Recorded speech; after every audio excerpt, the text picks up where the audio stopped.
ನಿಖರವಾಗಿ ಹಾಗೂ ನೈಜ ಸುದ್ದಿಗಳಿಗಾಗಿ ವೀಕ್ಷಿಸಿ ಸತ್ಯ ಸುದ್ದಿ. ನಮಸ್ಕಾರ ವೀಕ್ಷಕರೇ, ಸತ್ಯ ಸುದ್ದಿಯಲ್ಲಿ ನಿಮಗೆ ಸ್ವಾಗತ. ದಾವಣಗೆರೆ ಜಿಲ್ಲೆಯ ಹರಿಹರ ತಾಲೂಕು ಹರಿಹರ ನಗರದಲ್ಲಿ ಒಳ ಮೀಸಲಾತಿ ಜಾರಿಗೆ ಒತ್ತಾಯಿಸಿ ಹಿರಿಯೂರು ತಾಲೂಕಿನ ಕೋಡಿಹಳ್ಳಿ ಶ್ರೀ ಆದಿ ಜಮಾಂಗ ಮಹಾಸಂಸ್ಥಾನದ ಜಗದ್ಗುರು ಶ್ರೀ ಶ್ರೀ ಷಡಕ್ಷರ ಮುನಿ ದೇಶಿಕೇಂದ್ರ ಸ್ವಾಮೀಜಿರವರು ಹರಿಹರ ನಗರದ ಹೊರವಲಯದಲ್ಲಿರುವ ಪ್ರೊಫೆಸರ್ ಬಿ ಕೃಷ್ಣಪ್ಪ ಮೈತ್ರಿ ಭವನ್ ಸಮಾಧಿಗೆ ಪುಷ್ಪ ನಮನ ಸಲ್ಲಿಸಿ ಪಾದಯಾತ್ರೆಗೆ ಚಾಲನೆ ನೀಡಲಾಯಿತು.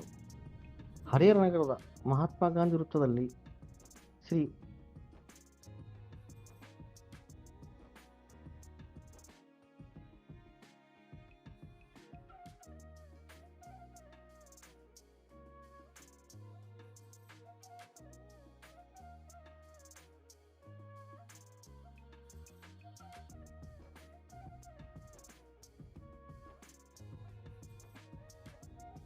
ಸ್ವಾಮೀಜಿಯವರು, ನಾಗರಾಜ್ ಸ್ವಾಮೀಜಿಯವರು, ಶಿವಮುನಿ ಸ್ವಾಮೀಜಿಯವರು ಮತ್ತು ಪೂರ್ಣಾನಂದ ಸ್ವಾಮೀಜಿ ಹಂಪಿ ಮಾತಂಗಾಶ್ರಮ ಇಷ್ಟು ಸ್ವಾಮೀಜಿಗಳು ಈಗ ಪಾದಯಾತ್ರೆಯಲ್ಲಿದ್ದಾರೆ.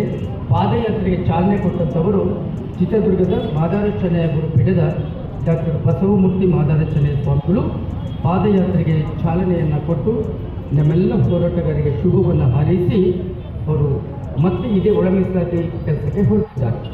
ಇವತ್ತು ನಾವು ಹೇಳಿದಿಷ್ಟೇ, 50,432 ಹುದ್ದೆಗಳು ತುಂಬಕ್ಕೆ ಮುಂಚೆ ಮಾದಿಗರಿಗೆ ಒಳ ಮೀಸಲಾತಿ ಕಲ್ಪಿಸಿ ನೀವು ತುಂಬಬೇಕು.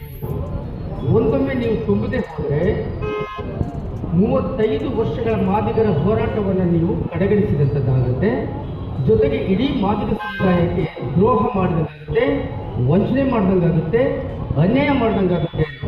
ಏಕೆಂದರೆ ಈ 101 ಪರಿಶಿಷ್ಟ ಜಾತಿಗಳಲ್ಲಿ ಅತಿ ಹೆಚ್ಚಿನ ಜನಸಂಖ್ಯೆ ಇರೋದು ಮಾದಿಗರು. ಆ ಮಾದಿಗ ಜನಸಂಖ್ಯೆ ಎಲ್ಲ ಕ್ಷೇತ್ರಗಳಲ್ಲೂ ಇನ್ನೂ ಹಿಂದೆ ಉಳಿದಿದೆ.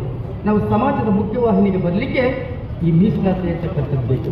ಶಿಕ್ಷಣ, ಉದ್ಯೋಗ, ಇತರೆ ಒಳ್ಳೆಯ ಕ್ಷೇತ್ರಗಳಲ್ಲಿ ನಮಗೆ ಮೀಸಲಾತಿ ಅವಶ್ಯಕತೆ ಇದೆ. ಸರ್ಕಾರ ನಮ್ಮ ಬೇಡಿಕೆಯನ್ನು ಮನ್ನಿಸದೆ ಹೋದರೆ ನಾವು ಇಡೀ ರಾಜ್ಯದ ಮಾದಿಗರು ತಮ್ಮದೇ ಆದ ನಿರ್ಧಾರವನ್ನು ತೆಗೆದುಕೊಳ್ತಾರೆ. ಇದಕ್ಕೆ ಮುಂದಾಗುವ ಅನಾಹುತಗಳಿಗೆ ಸರ್ಕಾರ ಕಾರಣ ಆಗಬೇಕಾಗುತ್ತೆ. ಅದಕ್ಕೆ ನಮ್ಮ ಪಾದಯಾತ್ರೆ ಶಾಂತಿಯುತವಾಗಿ ನಡೆಸ್ತಾ ಇದ್ದೀವಿ. ಯಾಕೆಂದರೆ ಮಠಾಧೀಶರು ಮಾಡುವಂಥ ಕಾರ್ಯಕ್ರಮ ಸಾತ್ವಿಕವಾಗಿದ್ದರೂ ಕೂಡ ತತ್ವಬದ್ಧವಾಗಿದೆ. ಈ ಹೋರಾಟಕ್ಕೆ ನನ್ನ ರಾಜ್ಯದ ಅನೇಕ ಹೋರಾಟಗಾರರು, ತಾಲೂಕಿನ ಎಲ್ಲ ಹೋರಾಟಗಾರರು, ಹರಿಹರ ಅಂದರೆ ಅದು ಹೋರಾಟದ ನೆಲ. ಈ ನೆಲದಿಂದ ಹೋದಾಗ ಎಲ್ಲ ಕೆಲಸಗಳು ಆಗಿದೆ. ಅದಕ್ಕಾಗಿ ಸರ್ಕಾರ ಮಾದಿಗರ ಬೇಡಿಕೆಯನ್ನು ಕಡೆಗಣಿಸದೆ ಮಾದಿಗರ ಬೇಡಿಕೆಗೆ ನ್ಯಾಯ ಕೊಡಬೇಕು. ನ್ಯಾಯ ಕೊಡೋದಂದ್ರೆ ಒಳ ಮೀಸಲಾತಿ ಜಾರಿ ಮಾಡಿ 56,432 ಹುದ್ದೆ ತುಂಬಬೇಕಾಗುತ್ತೆ. ಮಿತಿರೋ ಸಹಿತ 15% ನಮಗೆ ನ್ಯಾಯ ಕೊಡಬೇಕಾಗ್ತದೆ. ಇಡೀ ರಾಜ್ಯದಲ್ಲಿ ಮಾದಿಗ ಸಮುದಾಯ ಹೆಚ್ಚಿನ ಸಂಖ್ಯೆ ಇದೆ. ಆ ಹೆಚ್ಚಿನ ಸಂಖ್ಯೆಗೆ ಪಾಲು ಕಡಿಮೆ ಇದೆ. ಹಾಗಾಗಿ ನಮ್ಮ ಅನ್ನ ಕಟ್ಕೋಬೇಡಿ. ಮಾದಿಗರ ಹೊಟ್ಟೆ ಮೇಲೆ ಹೊಡೆದು ನೀವು ನ್ಯಾಯ ಕಟ್ಕೊಳ್ಬೇಡಿ. ಮಾದಿಗರಿಗೆ ಹೊಟ್ಟೆ ತುಂಬಿಸುವ ಬಗ್ಗೆ, ಮಾದಿಗರ ಹಸಿವನ್ನು ನೀಗಿಸುವ ಬಗ್ಗೆ ಸರ್ಕಾರ ಯೋಚಿಸಬೇಕು ಅಂತ ಹೇಳಿ ನನ್ನ ಎಲ್ಲ ಹೋರಾಟಗಾರರಿಗೆ ಧನ್ಯವಾದ ಹೇಳಿ, ನಮ್ಮ ಶಿವಶಂಕರ್ ಅವರು ಮಾಜಿ ಶಾಸಕರು ಮಾತಾಡ್ತಾರೆ. ಅದು ಈ ಸಮಾಜದ ಬಗ್ಗೆ ತುಂಬ ಕಳಕಳಿ ಇದೆ. ಅವರು ಕೂಡ ಮಾತಾಡಲಿ ಅಂತ ನಾನು ಕೇಳ್ಕೊತಾರೆ. ಈ ಸಮಾಜಕ್ಕೆ ನ್ಯಾಯ ಕೊಡಿಸಬೇಕು. ನ್ಯಾಯ ಕೊಡಿಸೋದ್ರ ಮೂಲಕ ನನ್ನ ಬದುಕನ್ನು ಸಮಾಜಕ್ಕೆ ಸಮರ್ಪಣೆ ಮಾಡಿಕೊಳ್ಬೇಕು ಅಂತ ಹೇಳಿ ನಮ್ಮ ಹಿರಿಯೂರು ತಾಲೂಕಿನ ಕೋಟೆಹಳ್ಳಿ ಮಠದ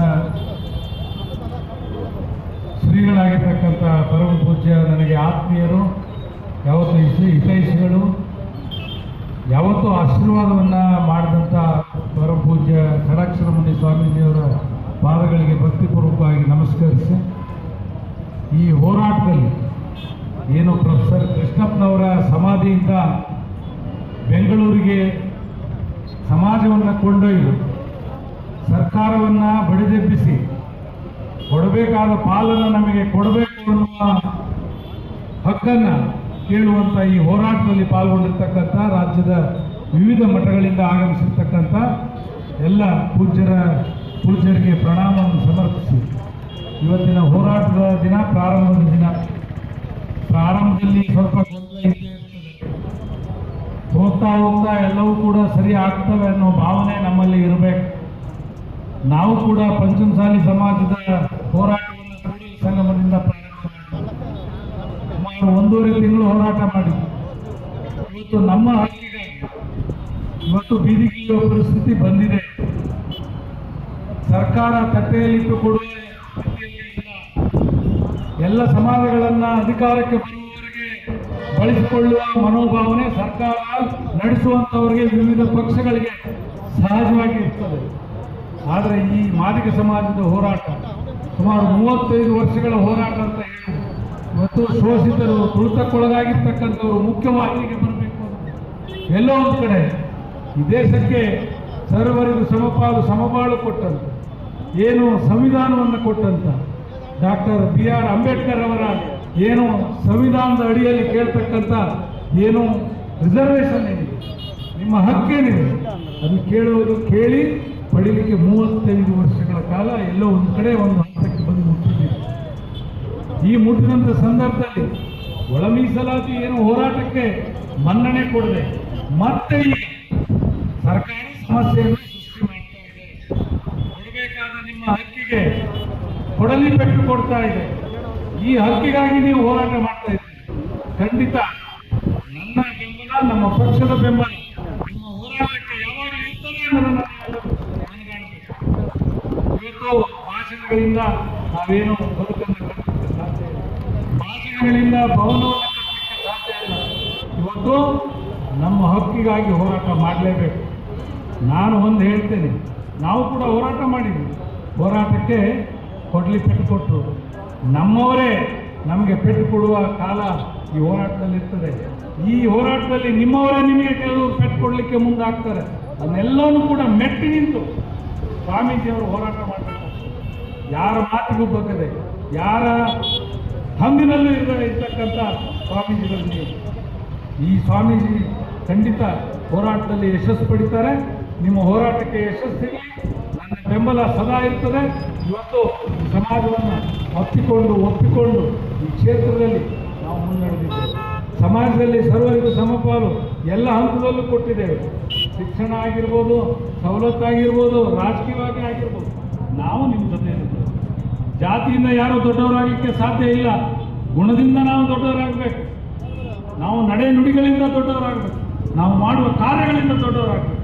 ಹಾಗಾಗಿ ಈ ಸಮಾಜ ತುಳಿತಕ್ಕೊಳಗಾಗಿರ್ತಕ್ಕಂಥ ಸಮಾಜ, ದೂರ ಇಟ್ಟಿರ್ತಕ್ಕಂಥ ಸಮಾಜ ಮುಖ್ಯವಾಹಿನಿಗೆ ಬರಬೇಕು ಅಂತ ಹೇಳಿದರೆ ನಿಮಗೆ ಸವಲತ್ತು ಸಿಗಬೇಕು.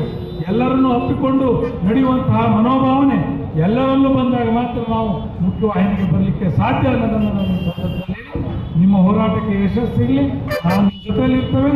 ನಿಮಗೆ ಏನು ಬೆಂಗಳೂರಿಗೆ ಸುಮಾರು 10 ಲಕ್ಷ ಜನ ಸೇರುವಂಥ ವಾತಾವರಣ ನಿರ್ಮಾಣ ಆಗಬೇಕು. ಈ ಹೋರಾಟಕ್ಕೆ ಕೈ ಜೋಡಿಸಬೇಕು. ಅದರಲ್ಲಿ ಹರಿಹರ ಸಿಂಹಪಾಲು ಇರ್ತದೆ. ಹರಿಹರ ನಾಯಕರು ಎಲ್ಲರೂ ಕೂಡ ಇಲ್ಲಿ ಭಾಗವಹಿಸಿದ್ದಾರೆ. ಪಕ್ಷಾತೀತ ಹೋರಾಟ ಇದು.